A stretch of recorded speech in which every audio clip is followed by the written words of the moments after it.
Bill's our host today, so over to you, Bill. All right, welcome everybody. For those who don't know me, I'm Bill Gerard. I'm part of the team at ILP. Carrie's asked me to step in and just top and tail this session with our guests, Tony and Sue, because she's got some waterworks going on in her street there, and it could cause some delays and problems. So welcome to this session. This is the weekly or fortnightly ILP meetup online. We're going to have about, well, we've already got about 33 participants. We're looking at about 45 to maybe more. So welcome to everyone. We've got a lot of good things happening at ILP these days, and one of those is these fortnightly masterclasses with different people. We've had some really good success with those. So today we're going to be looking at virtual training, getting some hints and tips and some case studies from Tony Frangou and Sue Minchin. And so rather than getting in the way at all, what I'd like to do is just really turn it over to Tony. He's our host for the rest of the session, and he would like everybody to get involved, keep your videos on if you can. He's going to have us in breakout rooms and doing some activities. So please do participate, and he'll take it from there. So Tony, over to you. Thank you, Bill. And thank you, Kerry, and Hettis also for helping organise this. And welcome everybody. Those of you who don't know me, my name's Tony Frangou. I've been working in the learning and development space for about the last 15 to 20 years, and a good majority of that time has been sort of in the instructional design space. So that's sort of, I guess, the skills that I bring. And today I'm going to be talking a little bit about instructional design, things that you need to consider when delivering virtual training. So joining me today is my co-host, Sue Minchin. I'd just like to introduce Sue and get her to say a couple of words about herself. Sue. Okay, that was without warning, so my mic wasn't on. Hi everyone, I'm Sue Minchin. So Tony and I have worked together probably for the last 4 years on and off doing various different projects. And prior to that, I have had probably about 15, 17 years in learning and development, organisational capability space. And I guess probably most relevant experience was when I was working with a global company which had a pretty strong focus on delivering virtual learning, because we had a fairly dispersed workforce, and so for logistics reasons we had to come up with the solutions utilising technology. And I will say that that was 4 years ago that I was doing that, and my goodness me, how things have moved even in the last 4 months. So I'm looking forward to sharing this with you and getting discussions and hopefully learning from your experiences as well. Thanks guys. Thanks, Sue. So first up, those of you that are joining us, so I hope you got the instructions to bring along today a square of paper. You'll need that a little bit later on. And also a strip of paper that I wanted you to, if I can just share my,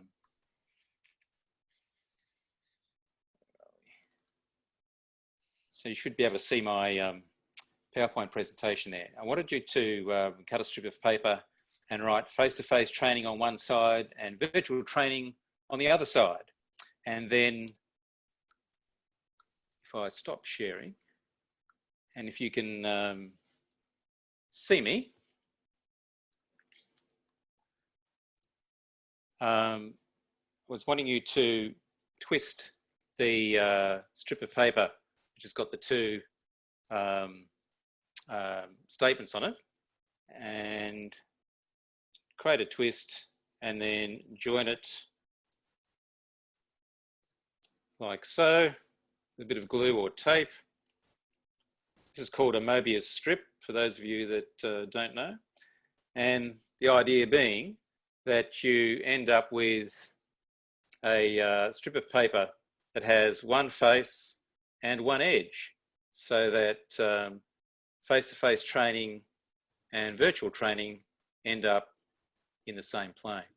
So the reason I wanted to do that was to get you to sort of realise, I'm sure those of you that have been engaged in virtual training know this already, there isn't a great deal of difference between virtual training and face-to-face training. All that is required is a little twist in the delivery and in the design, and you can pretty much do everything that you can face to face. Anyway, that's our intention today. So just go back to my PowerPoint. So the 4 things that we want to cover off today: what virtual training and learning is, how it differs from face-to-face training, some of the design considerations that you need to consider when designing virtual training, and lastly, some of the delivery considerations. And that's where I'll get Sue to talk about the case study and the learning that we both took from that. Okay, so the reason we're sort of talking about this today is due to, no surprise, the catalyst of COVID-19, which has changed the way that we're all looking at what we do, including in the training world. So that there's a broad conversation going around at the moment about virtual training and what that means. So how do we continue to communicate and share information? How do we continue to maintain workflows? And how do we continue to provide a service to our customers, clients, and fulfill our mission and vision? So all of these things that I guess we've been fairly comfortable with, we're now starting to question. There was an article that came out in the Harvard Business Review at the end of March, and I wanted to include it here to get us thinking about the future of corporate training and what it means in the post-COVID world, when we're starting to ease restrictions and the workforce is starting to get back in shape. So this article was focused on higher ed, but I think there's some things that we can take from it. So one of the questions that the researchers were looking at here is, do students really need a 4-year residential experience? So there's a similar question that we can ask about some of the larger training programs that we put people through over 12 months, 18 months, or perhaps even a shorter range of time. But so that's one question to consider. Another question that the researchers were looking at here was, what improvements required in IT infrastructure to make it more suitable for online education? So we know that we're using Zoom today, but there are a number of other platforms available. I know that Zoom has been under a bit of pressure to improve their security, for example, over the last little while, due to some feedback that they've got. So I think that the IT space for virtual training or virtual learning is only going to get better. Another question to consider was, what training efforts are required for faculty and students to facilitate changes in mindsets and behaviours? So this is, well, how do we educate both our facilitators, trainers, and course participants in how to navigate the IT, how they should approach the training, and how they may need to change their behaviours in terms of engaging with each other during a training session. And perhaps the last question, which I think is the most telling, and is one that I wanted to sort of for us to consider today, was this. So after the crisis subsides, is it best for all students to return to the classroom and continue the status quo, or will we have found a better alternative? So from our space in terms of corporate training, if we just change this slightly to, after the crisis subsides, is it best for all learners to return to the training room and continue the status quo, or will we have found a better alternative? So what I'd like you to do now is, I'm just going to share my whiteboard with you, and I'd like you to consider this this question and where are we?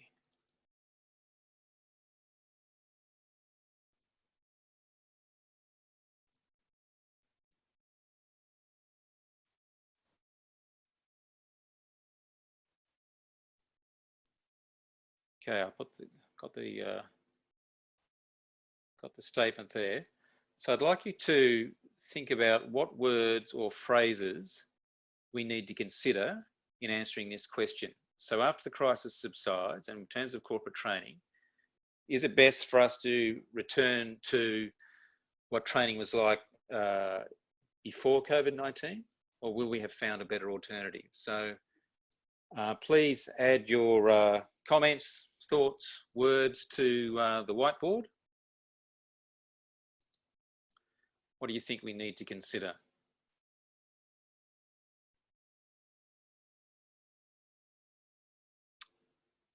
Yes, we have a better option. Good. What else?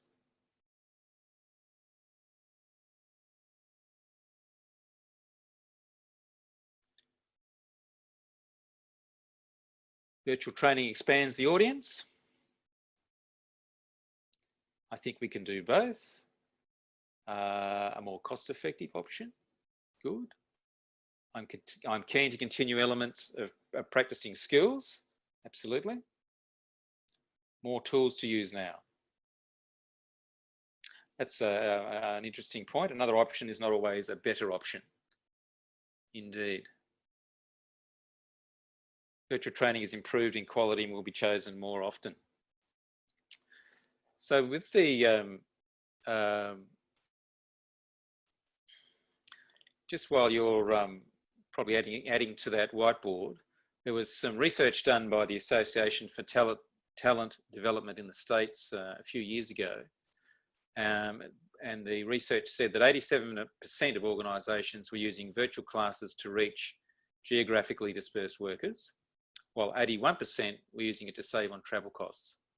So both of those reasons remain true, but I'm wondering whether there'll be other reasons now that that clients will come up with, or organisations will come up with, to engage more in the virtual training space. Okay, excellent. Thank you very much for your comments. I'm just going to save that and I'll share that a little later.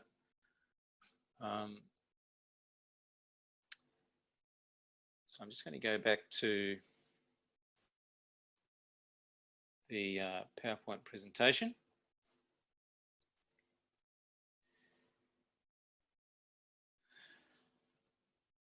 So we do need a definition of virtual training.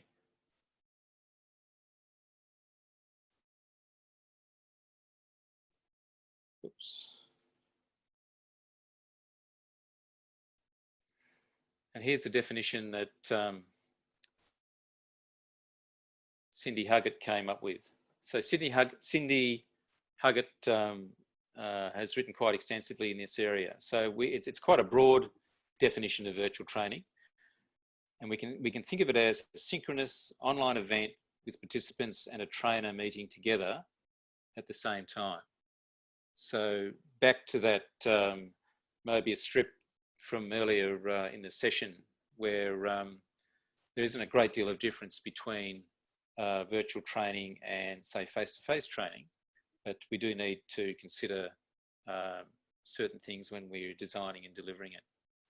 Okay, so I want to use that that definition, and I guess there's one word there that is important. It's synchronous. So synchronous meaning learning that's happening in real time, as you're probably all aware of, versus asynchronous learning, which is completion of a learning module, say via an LMS or via distance learning. So it's getting real-time engagement.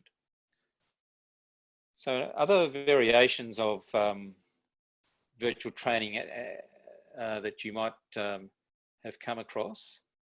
For some reason, I've still got that on my screen. Must apologise for that. I don't know how to get rid of it. Yep, Tony, people keep annotating while your presentation's up, the annotation sticks there. So you've got to go off and find the box and delete that particular annotation. Otherwise it's going to stay with us for the rest of the presentation. Okay. So just bear with me a sec.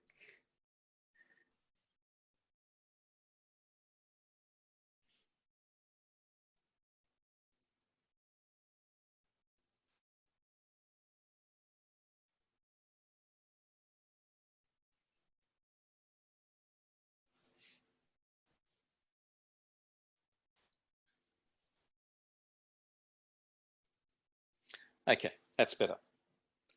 So some variations, virtual learning. And these are probably terms that we're all familiar with. Blended learning, learning that combines 2 or more delivery methods. So it may include virtual learning, e-learning, which traditionally has been any learning that requires a computer. So it may include virtual learning. Online learning, any learning that is accessed through the internet. Again, it may include virtual learning. And then distance learning, learning where the learners are physically separated from the trainer. Again, that could include virtual learning. So I guess virtual learning sort of fits in to a lot of different modalities of learning that we're probably used to.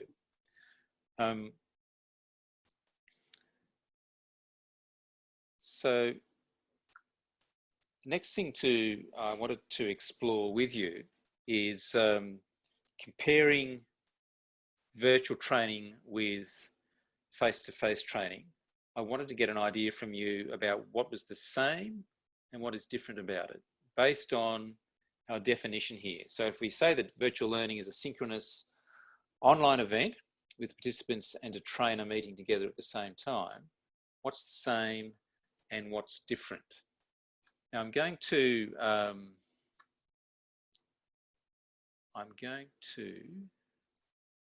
put you into breakout rooms now. So we've got 36 participants. I'm going to put you into 4 rooms. And so rooms 1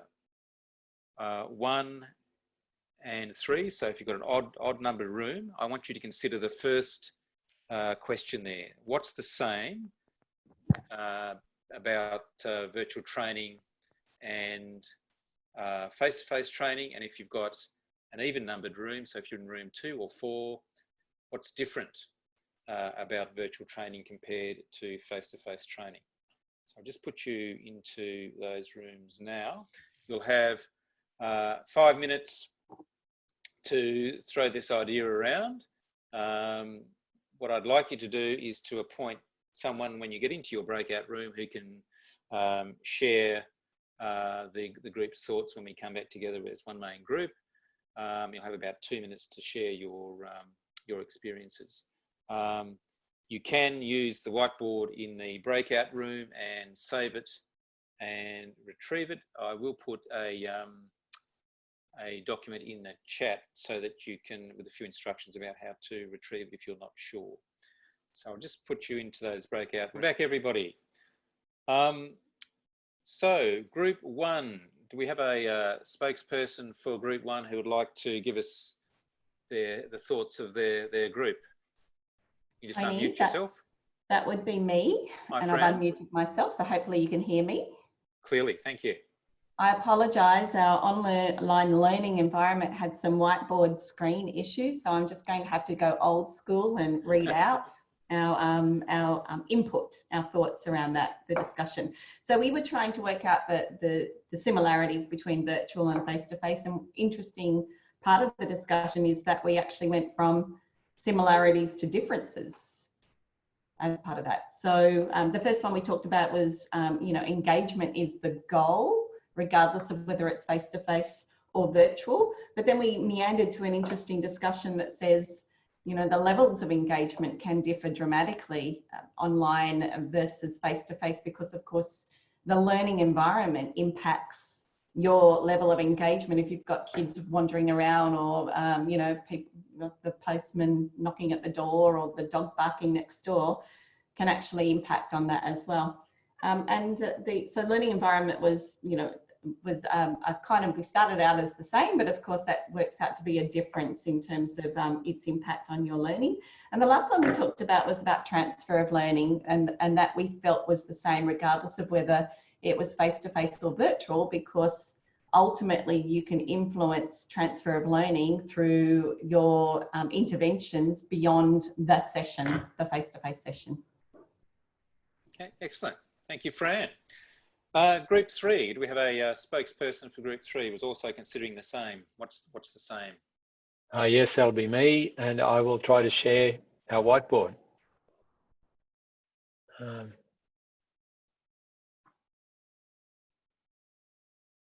Does that share?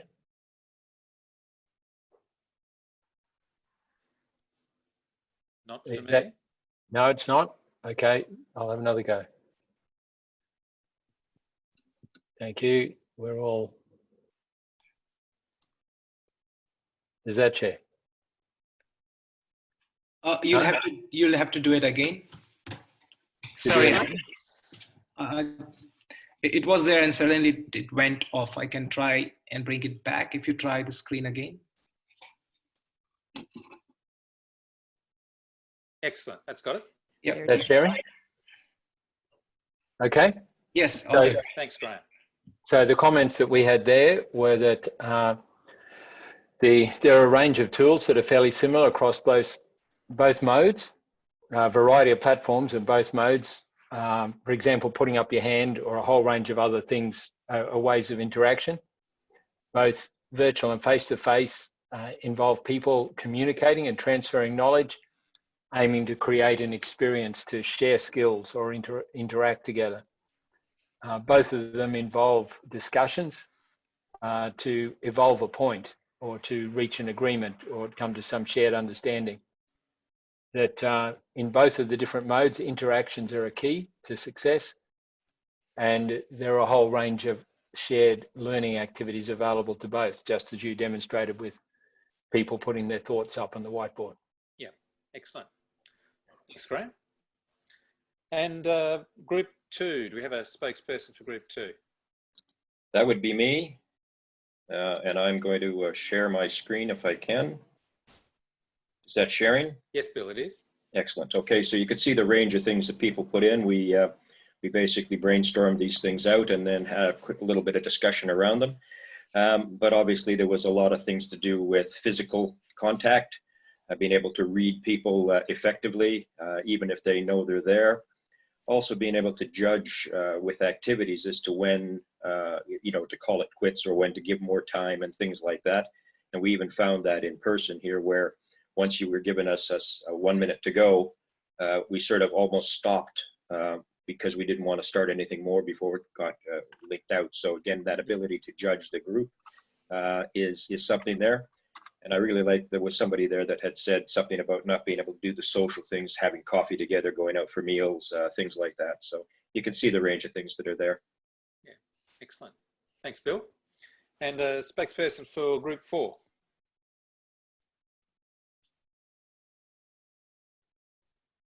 Group 4, do we have someone from Group 4 who would like to talk about what they discussed?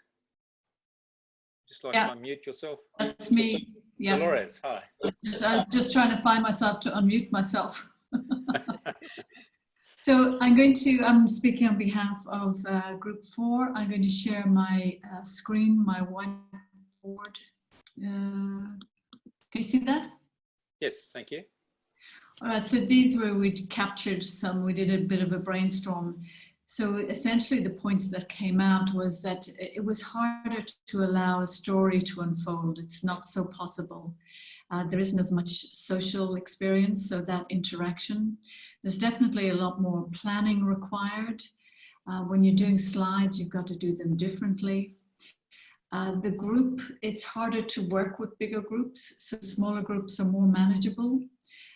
You can't do the physical team activities that you would do if it's face-to-face. The interaction is different. The visual cues are missing in the group breakout rooms. You need to have smaller sessions, so more breaks. and there's more engagement and direction from the facilitator required. You don't get as much access to group energy, which makes the interaction more tiring.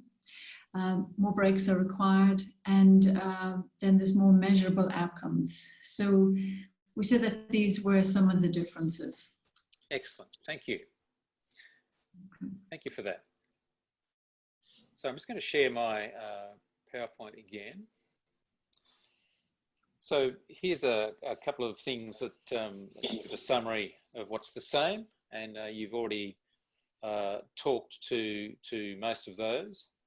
And then in terms of what's different, again, you've talked to most of those things as well. And I guess trainers being able to use technology simultaneously with presenting is something to be aware of, and certainly a new set of skills might need to be acquired to do that effectively. Very good. Okay, so that that looks at what sort of some of the things that are different and the same between virtual training and face-to-face training. Now I want to look at some of the things to consider with virtual training design. And no different to any other training, we want to know what the learning objective is. Then we want to focus on what is the best way for participants to learn this, whatever that particular learning objective is. We want to be able to look at what virtual tools could be used, and importantly, we want to consider what else we could do. So there are a range of virtual tools that you can use, but I think it's important not to confine your thinking to, I can only use the tools. There are many other ways that you can create learning opportunities and use your creativity in different ways to cement those in place. So the tools are great, but don't be necessarily constrained by them. So just on that, these are the virtual tools that are available in Zoom and in various other platforms such as GoToMeeting,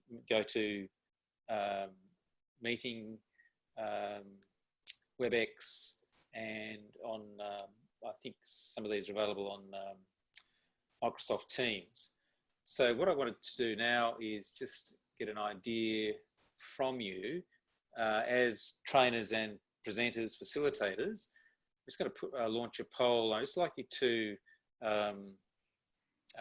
indicate which of the virtual tools you have used as a trainer or facilitator.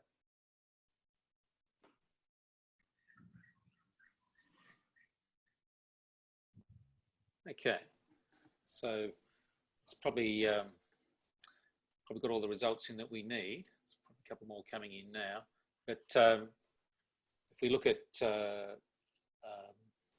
chat and screen sharing as of the two tools that people are perhaps most familiar with, and annotation and polls and breakout rooms, the ones that people are probably least familiar with.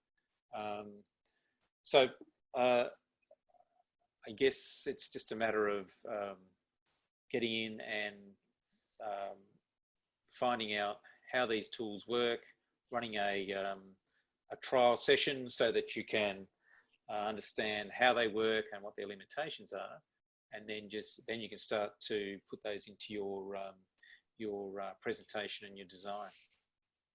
So thank you for that.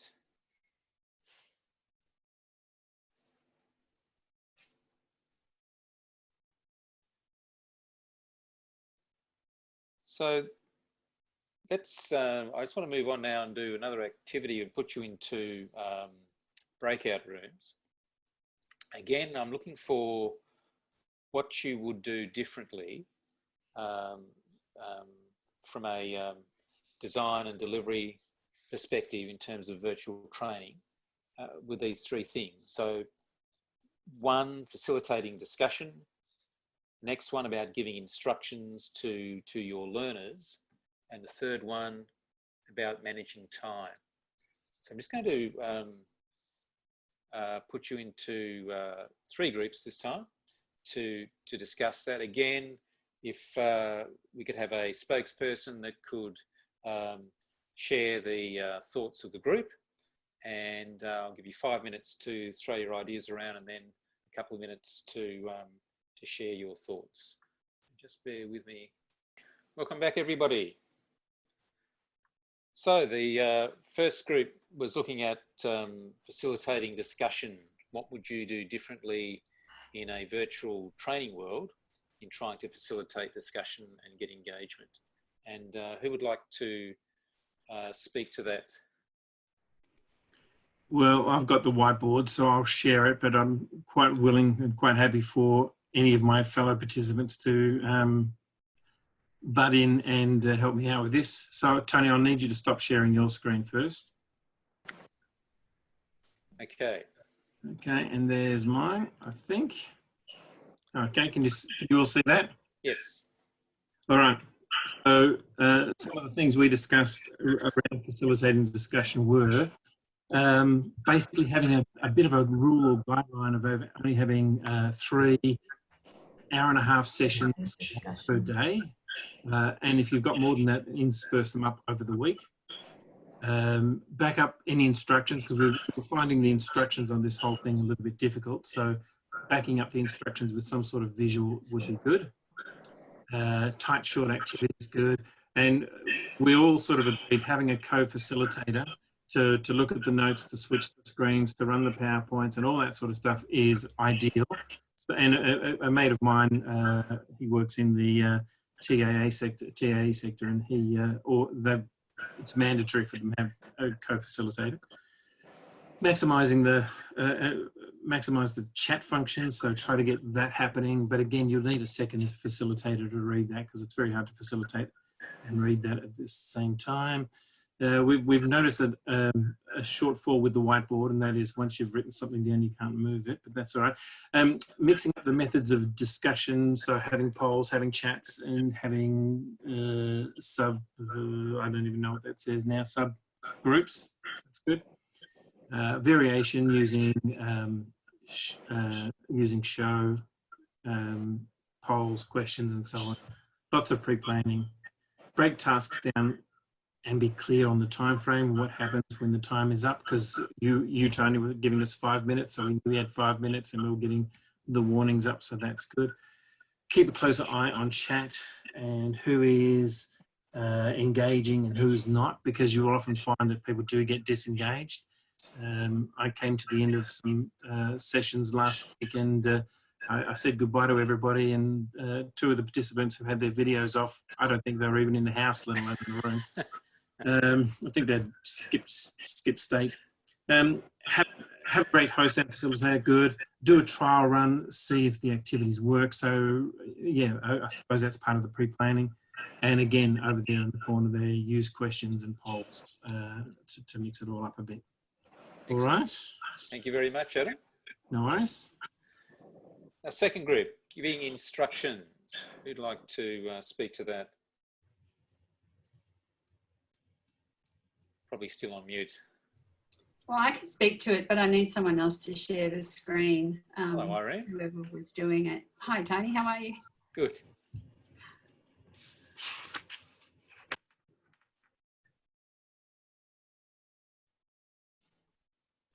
That's probably not the screen you wanted to share. So, Irene, are you looking for your... No, I'm letting someone else do it. I got jobbed in for speaking to this because I happened to take a screenshot of it and they heard the click go. So I haven't, but I wasn't doing the, yeah. So I think someone else is working at it.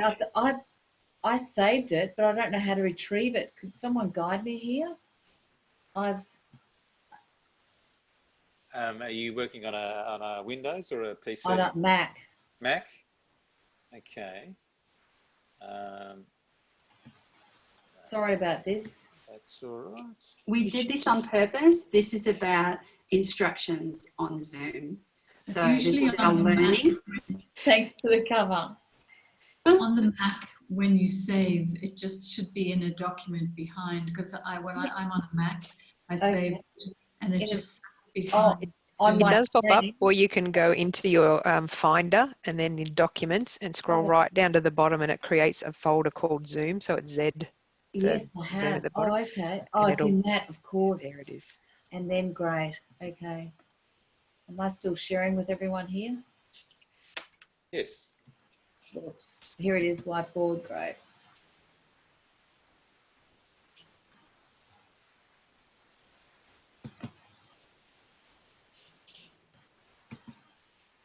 Whoops.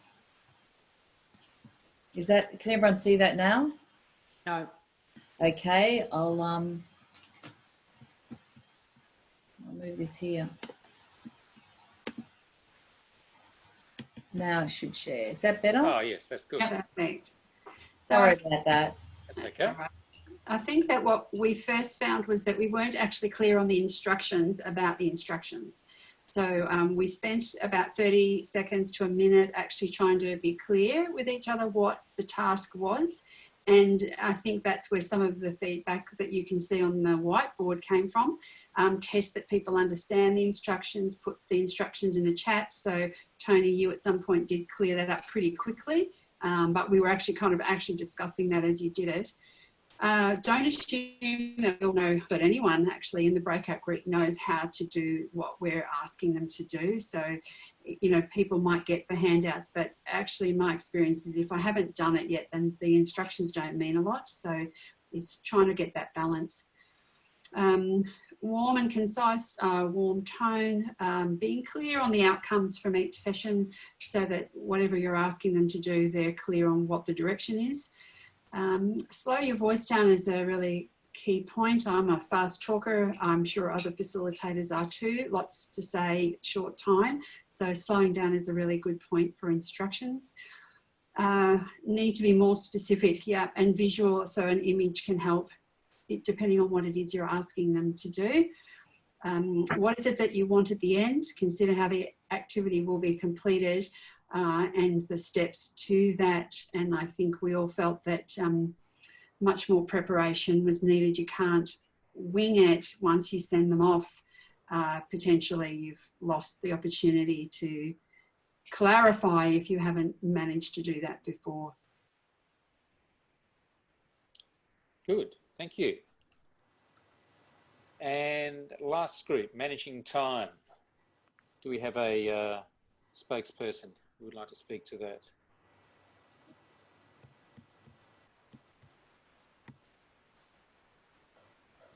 Perhaps you're on mute.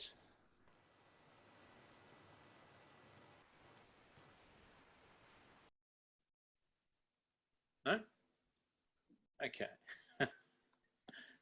So group 3, we don't have a summary of that discussion. Tony, we were ripped out of the room before the whiteboard got saved. So we were so engrossed in the conversation that we didn't see, or I didn't see the warning message. So I didn't actually write down any notes. So I'd appreciate if anybody did write down notes. But basically, you know, what others have said in the previous 2 answers, we talked about as well. So it's all about providing very clear instructions, keeping to your timeframes as much as possible, because you need to make sure that you are hitting those break times. If you've got extended sessions, you need to be prepared and make sure that you have, you know, plan A, plan B, plan C in order to cover the various learners that you're going to be dealing with online. You know, and just make sure that you've got to keep it light and engaging and you know, live the whole time. Right. Thanks, Debbie. Okay, so thank you all for that. It's going to go back to the PowerPoint here. And just one more thing to look at with design inputs, just things to consider. So firstly, what type of session do you want? Again, this will determine what your presentation looks like. Is it a panel discussion? Are you going to have a guest presenter? Is it one-way information? Is it interactive? Is it a mixture of all of these things? Interacting from the start. So having a first message, doing something upon logging in and say in the waiting room, or do something at the start of the session. And thirdly, selecting activities for maximum involvement, using the range of tools and going outside of that to look at other things that you can do. And lastly, create materials for facilitators and learners. Create links with pre and post asynchronous learning activities. And Sue's going to talk to that in a minute in the case study. So they're the design inputs that you need to consider. So I'm now going to stop sharing and hand over to Sue, who's going to take us through a case study that you both worked on last year. Sue. Okay, so this is where you sort of assume the pilot position. It's a bit like being the pilot of a plane. There's this cockpit of stuff in front of you that you need to get a handle on, because all sorts of things can dip out of your screenshot and you can lose them. And so it is a matter of kind of seizing control. So I'm just going to make sure I get the right share version for you, and hopefully I'm going to slip into presenter view and it's going to work.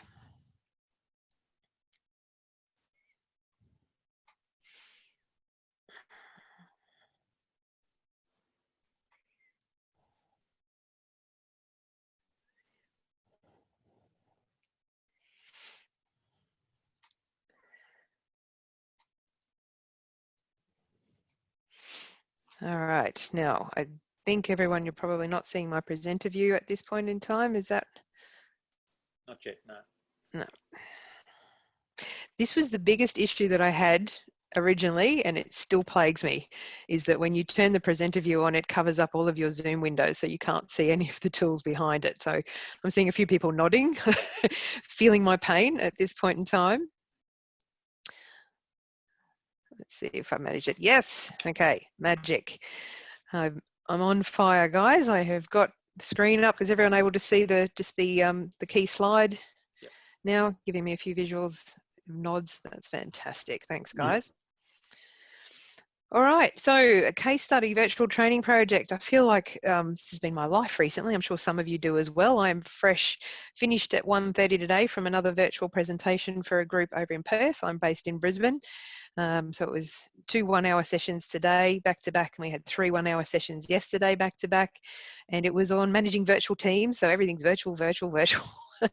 But I wanted to specifically talk to you about this one case study that we did pre the whole COVID kind of being thrust into the situation of having to learn very rapidly to deal with this tool.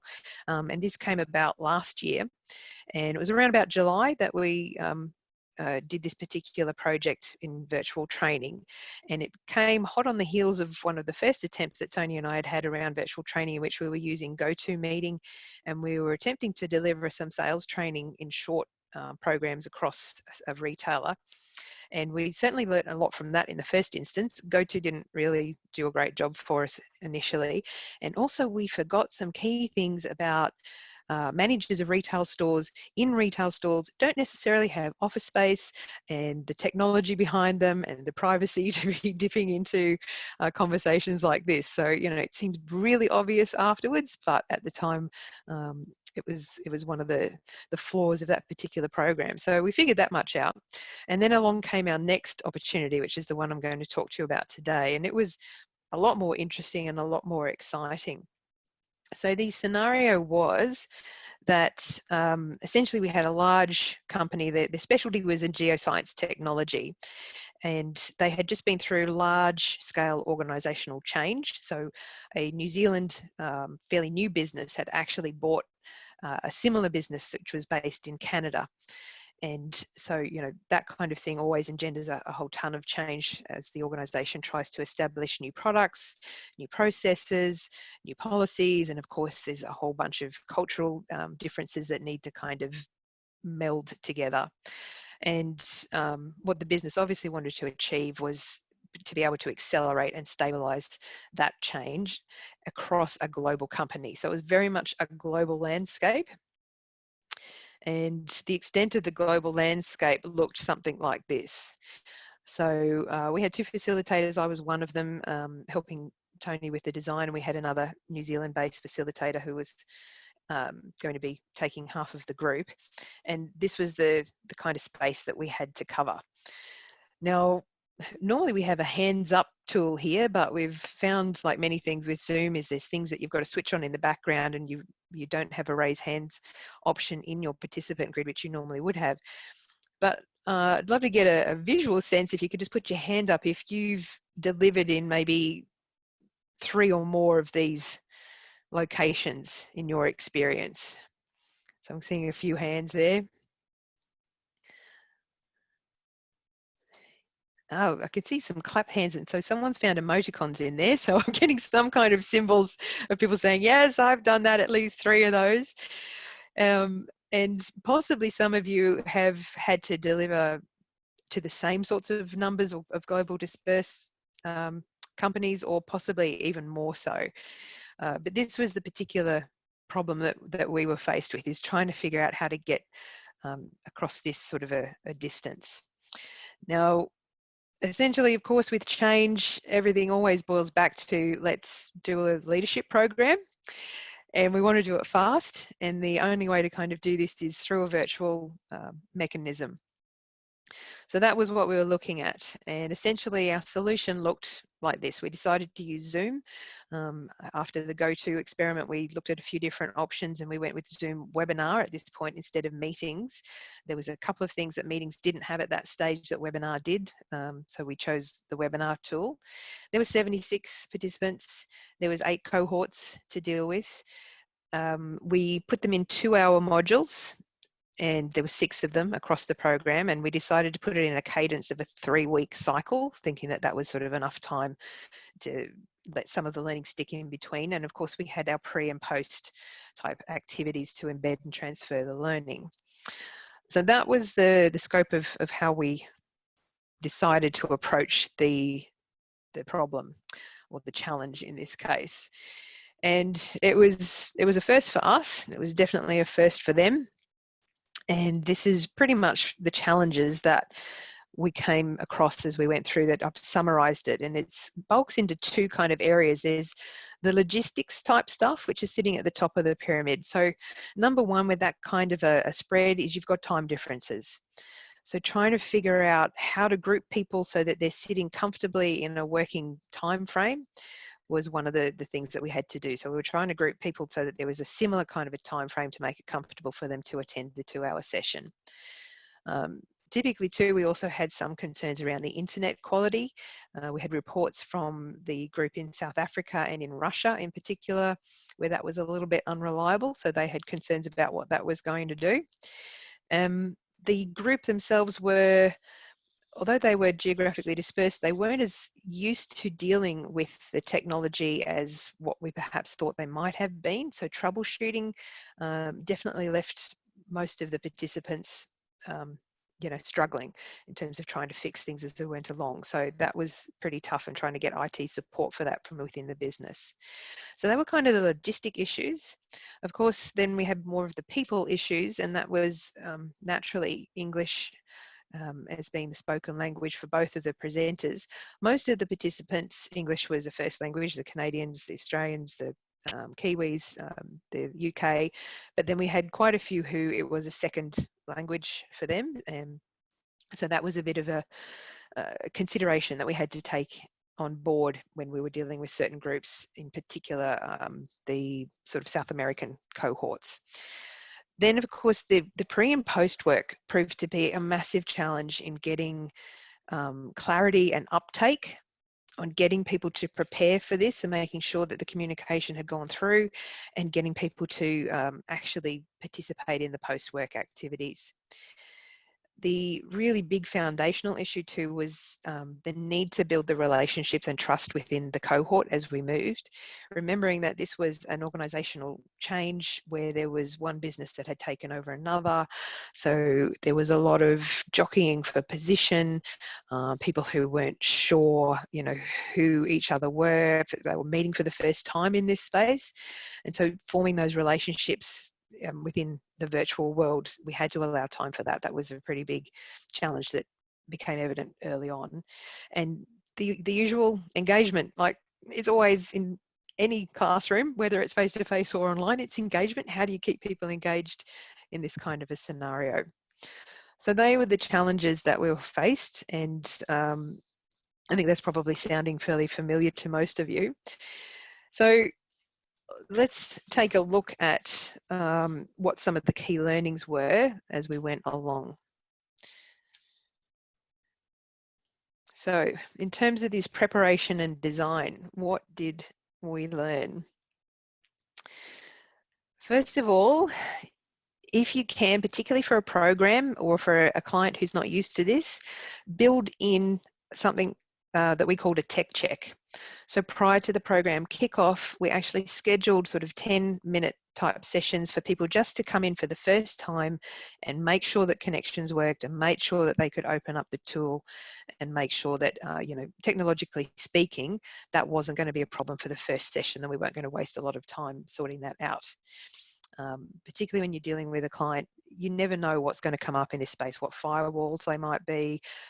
So that tech check proved very, very useful for us, and we sorted out a lot of issues early on before we actually got to the learning.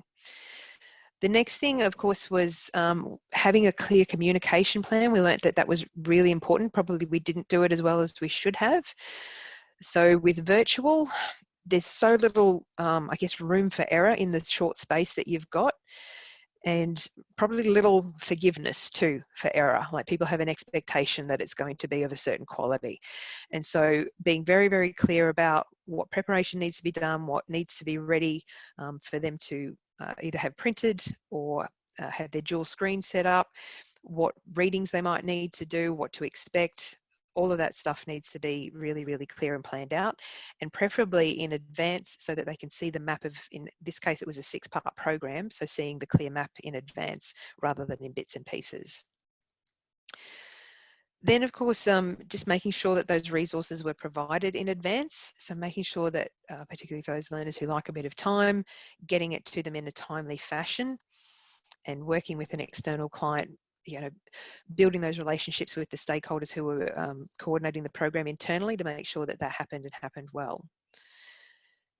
This bit we've already discussed. So having those really clear visuals, especially when we had English as a second language for some people, and making sure that we had instructions that were supported really clearly as to what was going to happen and what they needed to do, and that they could refer to as they went throughout the activities that were built into it.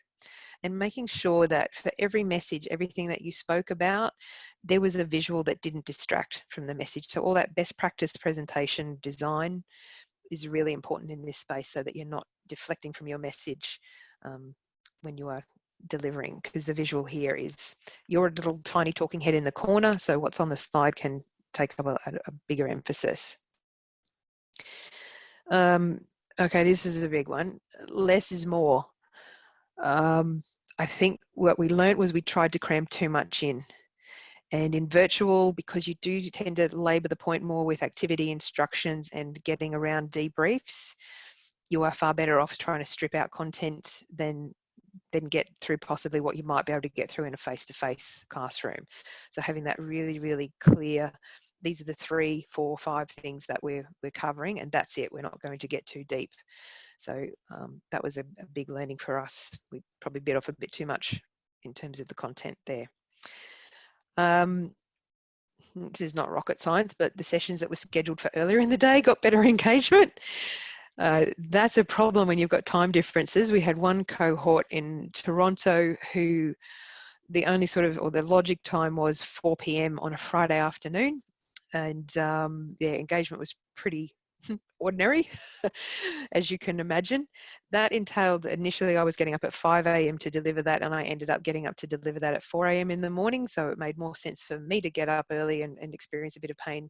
And at least it got them kicked off at 3 p.m. so they could finish at 5. They were still probably the group that struggled the most. So the afternoon groups were definitely a tougher gig. And that's probably the same for face-to-face. It's not that different. And the other thing that we learned was the 3-week spacing was probably a bit too much. For a 2-hour program, we probably should have had a cadence of 2 weeks. So thinking about how long apart you need, if it had been a 1-day program like you would usually run with leaderships, then maybe 3 weeks might have been okay. But for 2 hours, we probably should have done it a little bit closer together and made the program shorter and kept people engaged a little bit better. So they were probably the key things that we learned about preparation and design. The stuff that we learned about delivery, similar sort of things that you have raised in this session so far. We talked about the tech tour. I have found then and since then that this is something I always include, is just an introduction to either a tech tour or virtual etiquette at the beginning of the session. And I try to build in the tools that we're going to use, whether it's a raise hand, a chat box, a poll, a whiteboard, a breakout room, a really short activity in that kind of icebreaker, getting to know you kind of mode at the beginning, so that before you get into the meaty, chunky content that they really need to pay attention to, they've got a chance to iron out all of their problems with going, how do I annotate? How do I share something? How do I save something? You get that ironed out at the beginning. So that tech tour and virtual etiquette, this is how we behave in this world, I've found has been really mandatory in terms of when you're delivering virtual.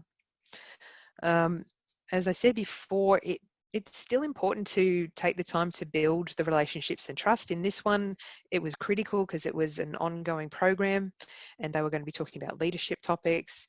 So that was probably a good half an hour of the first 2-hour session that we spent on that. And I'm sure you'll agree in face-to-face environments that that's always important. But in virtual stuff, when we're kind of going, oh, we've only got 90 minutes or we've only got 2 hours, you're like, oh, can I sacrifice that much time to be building relationships and trust with the cohort? So depending on what sort of program you're delivering, obviously, but with this one, it was critical. So just allowing that time, I think, is still really important, just the same as it is in a face-to-face scenario. Yeah, use every tool that you can to create that change of state. So, you know, on rotation, let's do a chat, let's raise a hand, let's stand up and, you know, touch the 4 walls of your room and come back and sit down so you can still get movement going on in the space. You can bring in external tools like word clouds and things like that to just have more playful interactions. You can actually have them annotate on slides. So if you want them to collaborate around a slide, you can put the slide out for them to collaborate. Breakout rooms didn't exist for this particular case study, and I was so happy when it turned up. It takes the pressure off you as a presenter, being able to put people out into those breakout rooms and give you a chance to just breathe. And then I'm sure you have already found this, but I ghost my way through each breakout room through an activity just to make sure that I've got an opportunity to see a little bit about what's going on for a group. Regular breaks, we've already spoken about that. You really shouldn't go more than an hour before you give them at least a 5-minute break to handle the essentials. Keep participation equal. This was a big one, and some people have mentioned, I think someone was mentioning there was 2 people who wouldn't have their videos on in a particular session. If someone doesn't have their video on, then they are not an equal participant in the room. So depending on if you've got a massive group, that's a bit different. But if you're trying to create, you know, a training room type scenario, and you've probably heard this analogy, it's been doing the sort of rounds of this discussion, is that it's like 2 people walking into your classroom with a bag over their head and refusing to take it off. It's just weird. You know, people wouldn't do it normally. And so if you can just sort of say, you know, this is not the way you would behave. So let's make sure that we're all completely transparent and honest and we've got our faces up, because we're trying to do our best to read body language and communicate well with each other.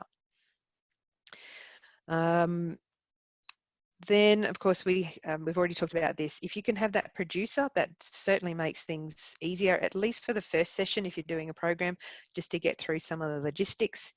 You do get used to handling the breakout rooms and things like that yourself, but If you haven't got yourself a dual screen set up as a virtual presenter, then you are making your life way harder than it needs to be, because you'll have to have a lot of things open. The participant box, the chat box needs to be open. You want the videos and the faces in front of you. You want to be able to see your trainer's notes. You want to be able to see the slide that's up there, and that takes real estate. So you definitely want to have dual screens set up if you can, and get used to moving things around. That's one of the things that's way better about Zoom than something like Teams, where Teams only lets you look at either the participant list or the chat box at a time, so you can't kind of manage your dashboard as well. And the last point, which many of you have brought up, and we should be doing this all of the time anyway, but practice, practice, practice. You can conceptualize in your head how you think things are going to work, but you really do want to give them a dry run in the virtual world if you possibly can. I know I was running 5 out of 8 of these sessions across 2 days. And by the time I got to session number 5, I was just a magic presenter.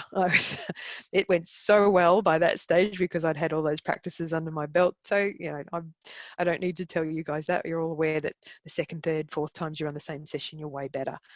But for virtual, there's just that extra layer of trying to anticipate what may or may not work, which is really hard until you've done it again and again and again to figure out what might go on in that space.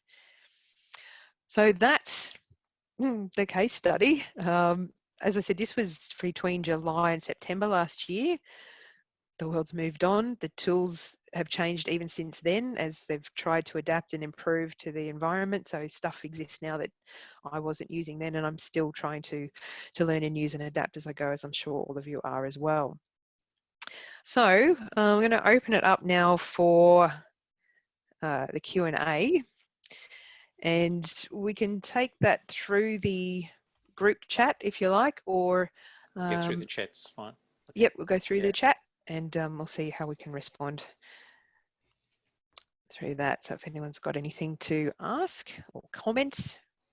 Can I maybe make a comment? I already put it in the chat thing. So you mentioned about people having bags over their heads with the video off. Mm-hmm. I think you made a very interesting point about this whole virtual etiquette. We're in a completely different world. When I first started with doing this, I was very insistent that everybody should have their videos on. I wanted to see them have interaction. Now that I've been doing this for a while, I've realized that that's really not what happens in the virtual world. As the presenter, you can't be presenting and watch a chat window and look at everybody's faces. It's just not practical. So for a lot of the sessions that I've been doing, I've been chunking it. And I say to people, if we're going to have a discussion, take your video off, let's talk. It's almost like instructing people how etiquette is. It's not a question of assuming someone's video's off, therefore they're being rude. And I think that's the whole world that we're in now. It's completely different. And we can't take a face-to-face world and think that we can just switch the video on and think that everything's the same. I think it's quite different. So it's just a comment I wanted to make. Totally agree with you, Trevor, there. And there's certainly been a lot of research and things that are coming out now about this concept of Zoom fatigue and how it's actually really unnatural and quite almost frightening and threatening for us to be faced with a sea of people who are scrutinizing us, and we feel that scrutiny, we feel that stress from it. So I definitely agree with you is trying to mix it up. My personal feeling is if I've got a small intimate group, yep, I'm happier if we're sort of saying, okay, guys, we're having this discussion. Can we have this chat with our videos on? But yeah, take a break. Let's turn them off for a bit and move it on. That's actually a great idea, is just give it that break, because the constant scrutiny certainly is showing its toll on our stress levels. Sue? I think also linked very much with the discussion group that we had in our team about giving instructions. You've almost got to be much, much more clear about what you want people to do. When you're in face-to-face, you say, right, have a breakout room. You assume people are going to talk. In this new world, do you want to talk? Do you want to annotate? Do you want to chat?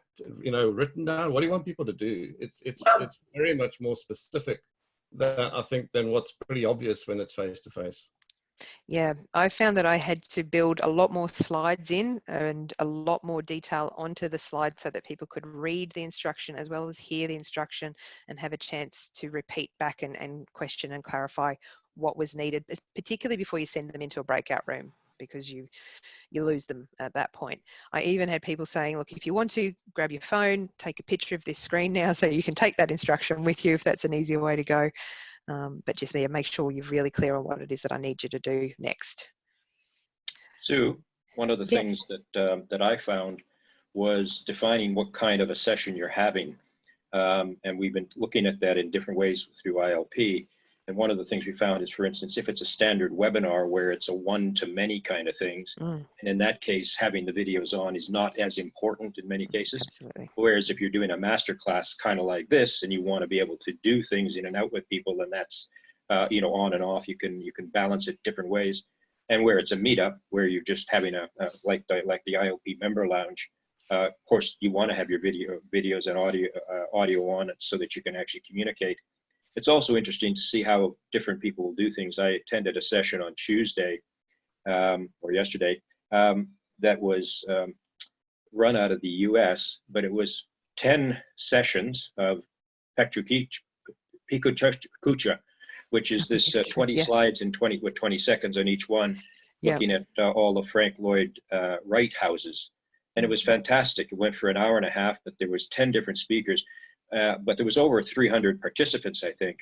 But we didn't see any of those participants. What we saw is the 10 speakers plus the host in the videos, and they clapped each other as they did and things like this. But it was a terrific way of doing things. So again, it's the horses for courses kind of thing. What are you trying to accomplish, and how are you trying to reach your audience? So it's knowing what your strategy and purpose is, I think.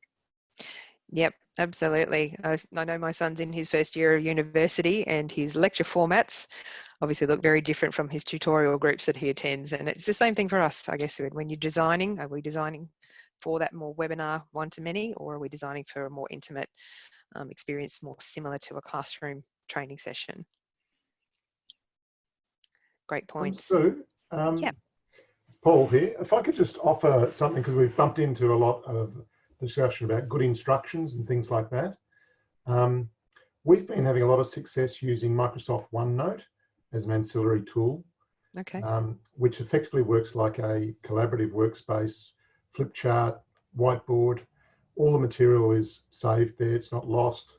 You can put people into breakout rooms, have the instructions already pre-prepared and written there with time frames, templates pre-prepared for people to respond to. Both in terms of facilitated workshops and learning forums. We've had tremendous success using OneNote in collaboration with Zoom, rather than using Zoom tools exclusively, because people can do it all. They can contribute simultaneously and collaborate together, both in a broader group and in small breakout rooms. So just thought I might offer that to the group as another tool that we've had a lot of success with, that works really well. And helps with all the pre-planning and instruction giving during the course of the session or program. And it also overcomes the problem of how Zoom have turned the chat function off, where you used to be able to paste a link in. And I understand why they have, because of course some people were naughty and pasting links that took people to bad places. But the downside is that you might want to share, for example, a Poll Everywhere link you mentioned, like word clouds and stuff, and you want to have people quickly access it. So we've found, again, as long as they can access one link for OneNote, you can have multiple pages of different things. You can have videos to play if your video sound doesn't work. People can play it locally if there's a problem with internet, all those sorts of things. So OneNote means you can just have a web browser open. People don't even have to have OneNote on their computers. It's just all done through that. So it's we found it really helpful on so many different levels. So if anyone wants to try it, have a go. Yep, OneNote, some organisations already use it, so it's great if they're comfortable with that. Google Docs is another collaborative tool that some organisations are using. So if you can integrate the two tools, as you said, it definitely adds different depths. Now with that one where the link or the documents being posted into the chat, I think that the automatic security setting is that you can't do it now, but you do still have the ability in the back end of your Zoom setup to allow it to happen if you've got a client who is comfortable for that security risk to be taken.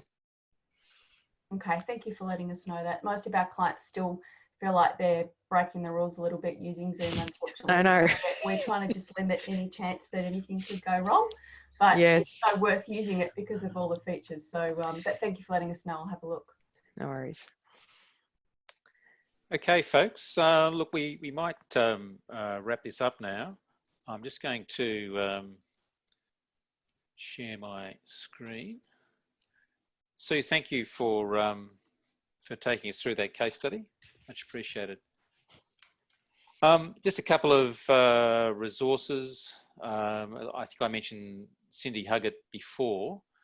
She has a lot of free resources available on her website, including white papers on various things, plus also www.td.org/virtual training also has some really good resources. So just something to go and visit and have a look at if you wish. Folks, that's pretty much it from me and from Sue.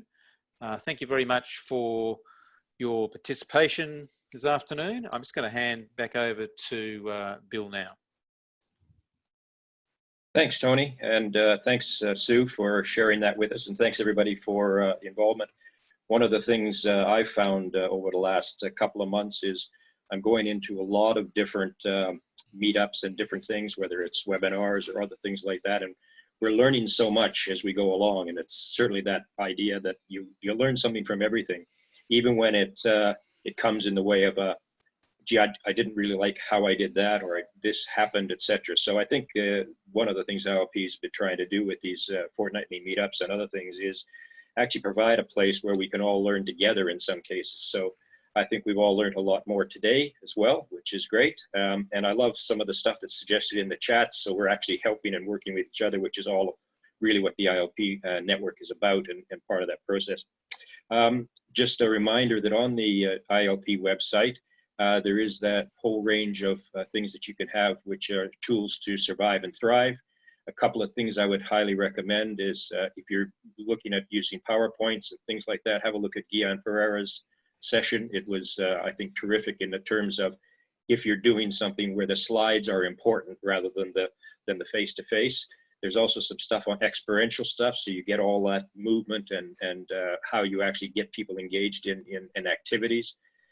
Lyndall Box's accessibility session, where you can actually create sessions that are viable for people with disabilities of different sorts. So again, there's just so much out there to learn. And I think as L&D professionals, we want to try to keep that learning process going. And it's really what ILP is all about. Just a couple of things. We're looking to run again in a fortnight from now. I'm just trying to firm up a couple of speakers for that, and I'm looking at what corporates are planning to be doing over the next year or so to see if we can get some input from them, so we can start to adjust and figure out how the world is going to change. We started talking about that right at the beginning today, and I think there's a lot of stuff that is going to change, and it'd be nice to get some insights. So stay tuned for that. The other thing we have coming up on Friday is our regular ILP member lounge. It's just a case of drop in, go in and register on the event page, but it's a drop-in session where we just really check in and see how people are going. And it's a nice chance to meet with different people. So I think I'll leave it there and say thank you to everyone for coming along. Thank you again, Tony and Sue. And I look forward to seeing you all either in the member lounge or again in 2 weeks when we talk again. Thank you. Thank you. Yeah. Thank you. Thanks.